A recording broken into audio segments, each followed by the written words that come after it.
అమ్మా ఈరోజు ఏం చేస్తున్నాం? ఈరోజు కొబ్బరి పచ్చడి, పచ్చిమిరపకాయలతోటి కొబ్బరి పచ్చడి. అమ్మ మనం కొబ్బరి ఉన్నప్పుడు కొంచెం ముందుగా ఇట్లా తురిమి పెట్టుకుంటే ఎప్పుడు కావాలంటే అప్పుడు తేలిగ్గా చేసుకోవచ్చు. మనం అప్పుడప్పుడు కావాలి అనుకున్నాం అనుకోమా, తొందరగా అయిపోద్ది. కొబ్బరి తురిమి పెట్టి ఫ్రిడ్జ్లో పెట్టుకుంటే బాగుంటుంది. దీనికి ఒక అరచిప్ప కొబ్బరి చిప్ప, ఇది ఒక 4 పచ్చిమిరపకాయలు.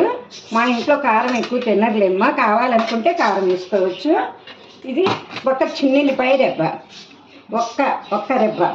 ఇది కల్లుప్పు, రుచికి సరిపడా కల్లుప్పు. ఒక అర స్పూను చింతపండు రసం. తురిమి పెట్టుకున్నాం కదా, 1 మినిట్లో పచ్చడి అయిపోయింది. కొంచెం తాలింపు గింజలు, తాలింపుని కొబ్బరి పచ్చడిలో వేసుకొని అన్నంలో ఫ్రై కొబ్బరి పచ్చడి.